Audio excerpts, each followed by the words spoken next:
ಈ Boeing 7878 so ಇದನ್ನ ಇತ್ತೀಚೆಗಷ್ಟೇ ಏರ್ ಇಂಡಿಯಾ ಹೊಸದಾಗಿ ವಿನ್ಯಾಸಗೊಳಿಸಿತ್ತು. ಅಂದ್ರೆ ತಮ್ಮಲ್ಲಿರುವಂತಹ ಏರ್ಕ್ರಾಫ್ಟ್ಗಳನ್ನು ಮತ್ತಷ್ಟು ಒಳಗಡೆ ಇಂಟೀರಿಯರ್ಸ್ ಎಲ್ಲವನ್ನು ಕೂಡ ಚೇಂಜ್ ಮಾಡಿ, ಸೀಟಿಂಗ್ಗಳನ್ನೆಲ್ಲವನ್ನು ಕೂಡ ಚೇಂಜ್ ಮಾಡಿ ಹೊಸ ರೀತಿಯಾಗಿ ವಿನ್ಯಾಸಗೊಳಿಸಿದಂತಹ ಈ ವಿಮಾನ ಬಟ್ ಕೆಲವೊಂದಷ್ಟು ತಾಂತ್ರಿಕ ದೋಷದಿಂದಾಗಿ ಈ ವಿಮಾನ ಟೇಕ್ ಆಫ್ ಆದಾಗ ಕ್ರ್ಯಾಶ್ ಆಗಿದೆ ಅನ್ನುವಂಥದ್ರ ಬಗ್ಗೆ ಮಾಹಿತಿ ಲಭ್ಯವಾಗ್ತದೆ. ನೋಡಿ, ಅಲ್ಲಿ ದೃಶ್ಯಗಳಲ್ಲಿ ನೋಡ್ತಾ ಇದ್ದೀವಿ ವಿಮಾನದ ಅವಶೇಷಗಳು ಹೇಗೆ ಚಲ್ಲಾಪಿಲ್ಲಿಯಾಗಿ ಬಿದ್ದಿವೆ ಅಂತ ಹೇಳಿ. ನೆಲಕಪ್ಪಳಿಸಿರುವಂತಹ ರಭಸಕ್ಕೆ ವಿಮಾನ ಛಿದ್ರವಾಗಿದೆ. ಘಟನೆಯ ಕರಾಳತೆಯನ್ನ ಸಾರಿ ಹೇಳ್ತಾ ಇವೆ ಈ ದೃಶ್ಯಗಳು. ಈ ಫ್ಲೈಟ್ನಲ್ಲಿ ಗುಜರಾತ್ನ ಮಾಜಿ ಸಿಎಂ ಒಬ್ರು ಪ್ರಯಾಣಿಸ್ತಾ ಇದ್ರು ಅನ್ನುವಂಥದ್ರ ಬಗ್ಗೆನೂ ಕೂಡ ಇರುವಂತಹ ಮಾಹಿತಿ. ಆದ್ರೆ ಇನ್ನಷ್ಟು ಅದ್ರ ಬಗ್ಗೆ ಅಪ್ಡೇಟ್ಸ್ ಸಿಗಬೇಕಾಗಿದೆ. ವಿಜಯ್ ರೂಪಾನಿ ಅಂತ ಹೇಳಿ ಗುಜರಾತ್ನ ಮಾಜಿ ಸಿಎಂ ಇದರಲ್ಲಿ ಪ್ರಯಾಣ ಮಾಡ್ತಾ ಇದ್ರು ಅನ್ನುವಂಥದ್ರ ಬಗ್ಗೆ ಸಿಕ್ಕಿರುವಂತಹ ಮಾಹಿತಿ. ಬಟ್ ಇನ್ನೂ ಅಷ್ಟೇ ಕನ್ಫರ್ಮೇಶನ್ ಇದ್ರ ಬಗ್ಗೆ ಸಿಗಬೇಕಾಗಿದೆ. ಟೇಕ್ ಆಫ್ ಆಗ್ತಾ ಇದ್ದಂತೆ ವಿಮಾನ ಪತನವಾಗಿ ಆಗಿರುವಂತಹ ದುರಂತ. ಈಗ ಸದ್ಯಕ್ಕೆ ಗುಜರಾತ್ನ ಅಹಮದಾಬಾದ್ನಿಂದ ನೇರ ಪ್ರಸಾರವನ್ನು ವೀಕ್ಷಿಸ್ತಾ ಇದ್ದೀರಿ. ನೇರ ದೃಶ್ಯಾವಳಿಗಳಿವು.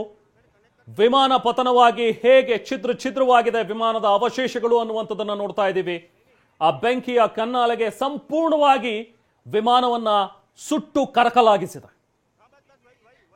ಇದು ಜನವಸತಿ ಪ್ರದೇಶ ಅನ್ನುವಂಥದ್ರ ಬಗ್ಗೆ ಸಿಕ್ಕಿರುವಂತಹ ಮಾಹಿತಿ. ಮೇಧಾನಿ ಏರಿಯಾ ಏನಿದೆ ನೋಡಿ, ಅಲ್ಲಿ ದೂರದಲ್ಲಿ ಬಿಲ್ಡಿಂಗ್ಸ್ ಗಳನ್ನ ಕೂಡ ನಾವು ನೋಡಬಹುದು. ಮತ್ತೊಂದು ಕಡೆ ಆಸ್ಪತ್ರೆಯ ದೃಶ್ಯಗಳನ್ನು ನೋಡ್ತಾ ಇದ್ದೀರಿ.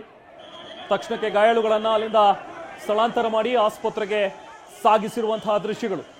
ಸಹಜವಾಗಿ ಅವರ ಕುಟುಂಬಸ್ಥರೆಲ್ಲರೂ ಕೂಡ ಅಲ್ಲಿಗೆ ಜಮಾಯಿಸ್ತಾ ಇದ್ದಾರೆ. ದುರಂತ ನಡೆದಿರೋ ಸ್ಥಳದಲ್ಲಿ ಕಟ್ಟಡ ಕೂಡ ಸುಟ್ಟು ಹೋಗಿರುವಂತಹ ದೃಶ್ಯಗಳು ನಾವು ಗಮನಿಸಬಹುದು. ಗೊತ್ತಿಲ್ಲ ಅಲ್ಲಿ ಯಾರಿದ್ರು, ಅವ್ರಿಗಿನ್ನೇನಾಗಿರ್ಬೋದು, ಅವರ ಆರೋಗ್ಯ ಸ್ಥಿತಿ ಅಥವಾ ಇವೆಲ್ಲದಕ್ಕೆ ಸಂಬಂಧಪಟ್ಟಂತೆ ಇನ್ನಷ್ಟು ಡೀಟೇಲ್ಸ್ಗಳು ಬರಬೇಕಿದೆ. ಕಟ್ಟಡಗಳು ಕೂಡ ಸುಟ್ಟು ಹೋಗಿದೆ ಅಂತ ಹೇಳಿದ್ರೆ ಪತನ ಆಗಿರುವಂತ ವಿಮಾನದ ಜೊತೆಗೆ ಅಕ್ಕಪಕ್ಕದ ಏರಿಯಾಗಳು ಕೂಡ ಅಷ್ಟರ ಮಟ್ಟಿಗೆ ಡ್ಯಾಮೇಜ್ ಆಗಿದೆ ಅಂತ ಹೇಳಿದ್ರೆ ಈ ಘಟನೆಯ ತೀವ್ರತೆ ಹೇಗಿದೆ ಅನ್ನೋದು ಗೊತ್ತಾಗುತ್ತೆ.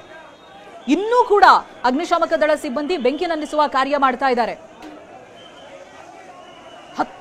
ಸಾವಿರಾರು ಸಂಖ್ಯೆಯಲ್ಲಿ ಜನ ಸೇರಿದ್ದಾರೆ. ರಸ್ತೆಯ ಉದ್ದಕ್ಕೂ ನಿಂತಿರುವವರು, ಆಸ್ಪತ್ರೆ ಬಳಿ ಜಮಾಯಿಸಿರುವಂತಹ ಜನ ಗಮನಿಸ್ತಾ ಇದ್ದೀರಿ ನೀವು. ಆಸ್ಪತ್ರೆಯ ದೃಶ್ಯ ಇದು. ಆಗ್ಲೇ ಹೇಳಿದಾಗ 200ಕ್ಕೂ ಅಧಿಕ ಪ್ರಯಾಣಿಕರು ಅಂತ ಹೇಳಿದ್ರೆ ಗುಜರಾತ್ನ ಲೋಕಲೇಟ್ಸ್ ಆಗಿರ್ಬೋದು. ಲಂಡನ್ಗೆ ಹೋಗ್ತಾ ಇದ್ದಂತ ವಿಮಾನ, ಗುಜರಾತ್ನ ಅಹಮದಾಬಾದ್ನಿಂದ ಟೇಕ್ ಆಫ್ ಆಗ್ತಾ ಇದ್ದಂತ ವಿಮಾನ. ಸೊ ತಮ್ಮ ಸಂಬಂಧಿಕರಿಗೆ, ತಮ್ಮ ಪ್ರೀತಿ ಪಾತ್ರರಿಗೆ, ತಮ್ಮ ಕುಟುಂಬದವರಿಗೆ ಏನಾಗಿದೆ ಅನ್ನುವಂತ ಆತಂಕದಲ್ಲಿ ಜನ ಕೂಡ ಆಸ್ಪತ್ರೆ ಬಳಿ ಜಮಾಯಿಸ್ತಾ ಇದ್ದಾರೆ.